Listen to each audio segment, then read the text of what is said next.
Behind Dutch Headlines, the who, why, and how of politics and media. Hey, it's me, Greg Shapiro, the American Netherlander. Here's what you need to know to join the Dutch conversation. Getting stylish again for the end of the year. And let's check the Dutch News.nl headlines of the past week. Our pick of the top three would be Greenpeace Arctic Sunrise crew to wait for trial in Russia. Looks like they'll be spending Christmas in St. Petersburg. Next up, cancer charity drops over-the-top comedy sketch campaign is NL becoming PC, and the drug production of the party drug ecstasy in the Netherlands has risen sharply, just in time for New Year's. But our big headline for this week is back to celebrity scandal news. I mean, sometimes you have to talk about this stuff because that's what the Dutch conversation is about this week. What is ONNOgate? Now, we've talked on occasion about, Rafael van der Vaart, the footballer, and his many different love triangles. We've talked about kickboxer Badr Hari, who is still on trial for allegedly causing grievous bodily harm at the Sensation Dance event.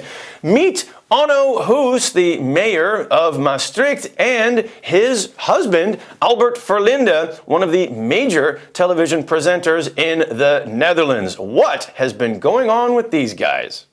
Why is this important to the Dutch? Well, for two reasons. First of all, it could be said that Albert Verlinde, as the gossip king of the Netherlands, has made Schadenfreude, Leedvermaak his key business. Well, now it turns out he's having to comment on his own husband cheating on him. Second of all, it is a political issue. We might just have the first ever gay family values political scandal. How progressive is that? But on a political note, it seems that since the mayor of Maastricht was caught lying about having an outside relationship, there have been questions as to his integrity and demands that perhaps he should resign. He is a member of the party VVD, which is the same party as the Prime Minister Mark Rutte, who actually took the unusual step of making a public comment on this whole affair, saying it's not my business who Onno Hoes is kissing with. So, is there a new claim to the title of wickedest mayor in the world? The current title holder would be Rob Ford, the hard-drinking, crack-smoking mayor of Toronto, but now there's Onno Hoes. We know that he's been using this app called Grindr, and there's been a toy boy spreading his story all over the front pages. Will there be more revelations? We don't know, but for Onno's sake, let's hope what happens in Maastricht stays in Maastricht. And now let's check in with our Brussels correspondent, Wietse van der Gaast. You've got the latest Europe news. What's going on with Lady Europa? Well, Greg, according to Greek mythology, she was off to quite a rough start. Legend has it she was the beautiful daughter of a Phoenician king living off the coast of current-day Lebanon.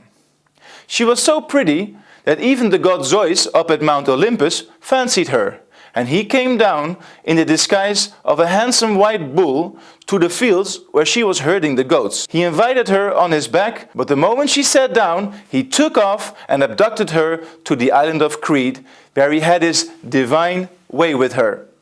After that, he was off back to Mount Olympus, but at least he left her the house, or in this case, a continent. Okay, so sounds like Lady Europa got off to a rough start, but who's she dating at the moment? From the history books we know that Europe has had many affairs with countries and continents all over the globe. However, maybe because of her origins from Lebanon, there is this one on-off relationship that's just difficult to figure out. The person in question, Turkey. What is going on? So, Wietse, when all is said and done, where is this relationship going? It is a classic story. Many years ago, when Turkey was interested in Europe, Europe was playing hard to get. Now, a few years later, Europe is looking at Turkey and seeing a possible partner for the future. And now Turkey is saying, go cry me a river. All said and done, for 2014 it is still to be seen if this love story will get a happy ending. Thank you, Wietse van der Gaast. And here's a hot tip. Wietse will be in Amsterdam at this event. I'm hosting the Big Orange Year, a discussion of the Dutch identity in 2013 and where are we going in 2014. We'll have guests such as politicians, Jan Paternotte from D66. We'll have Nina Siegel from the New York Times, Pep Rosenfeld, Boom Chicago, Jonathan Gruber from the State We're In podcast, Natasha Cloutier from 24oranges.nl, and more. If you're not doing anything in the weekend between Christmas and New Year's, come on down. And if you want free tickets, just leave a comment below. That's it for this week. Thank you for watching, and thank you in advance for clicking through and subscribing to the YouTube channel. Thank you to our partners and sponsors. And next week, stay tuned for the Year in Review episode. Tot volgende week. Thank you very Dutch. Behind Dutch Headlines.